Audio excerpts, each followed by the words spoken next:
Grimm's Complete Fairy Tales, The Brothers Grimm. The Pack of Ragamuffins. The cock once said to the hen, "It is now the time when our nuts are ripe, so let us go to the hill together, for once we eat our fill before the squirrel takes them all away." "Yes," replied the hen, "come, we will have some pleasure together."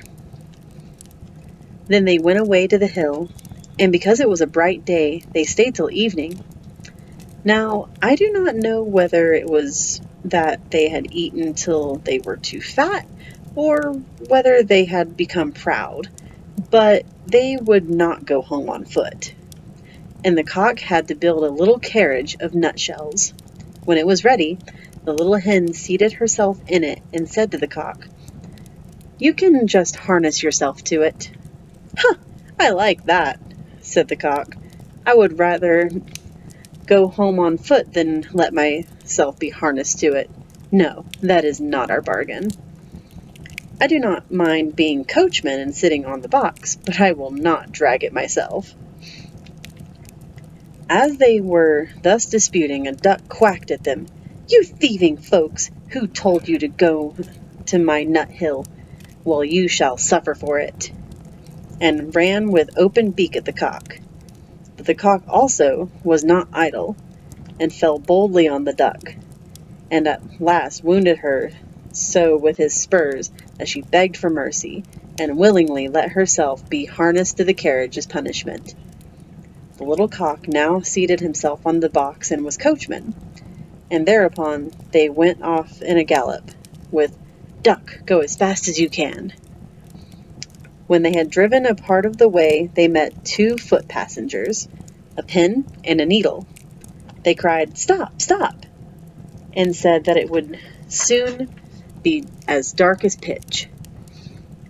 And then they could not go a step further, and that it was so dirty on the road, and asked if they could not get into the carriage for a while. They had been at the tailor's tavern by the gate, and had stayed too long over the beer. As they were thin, and did not take up much room, the cock let them both get in, but they had to promise him and his little hen not to step on their feet.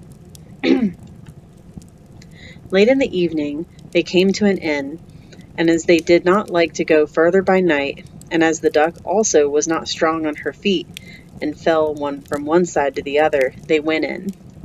The host at first made many objections. His house was already full, but he thought they could not be very distinguished persons.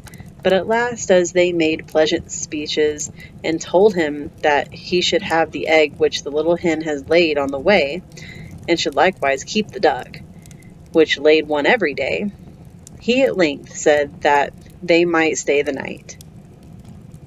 And now they had themselves well served, and they feasted and caroused. Early in the morning, when day was breaking and everyone was asleep, the cock awoke the hen, brought the egg, pecked it open, and they ate it together. But they threw the shell on the hearth. Then they went to the needle, which was still asleep, took it by the head, and stuck it into the cushion of the landlord's chair, and put the pin in his towel. And at last, without more ado, they flew away over the heath. The duck, who liked to sleep in the open air, and had stayed in the yard, heard them going away, made herself merry, and found a stream, down which she swam, which was a much quicker way of traveling than being harnessed to a carriage. The host did not get out of bed for 2 hours after this. He washed himself, and wanted to dry himself. Then the pin went over his face and made a red streak from one ear to the other. After this, he went into the kitchen and wanted to light a pipe, but when he came to the hearth, the eggshell darted into his eyes. "This morning, everything attacks my head," said he, and angrily sat down on his grandfather's chair. But he quickly started up again and said, "Woe is me!" for the needle had pricked him worse than the pin, and not in the head. Now he was thoroughly angry, and suspected the guests who had come so late the night before, and when he went to go look for them, they were gone. Then he made a vow to take no more ragamuffins into his house, for they consume much, pay for nothing, and play mischievous tricks as thanks.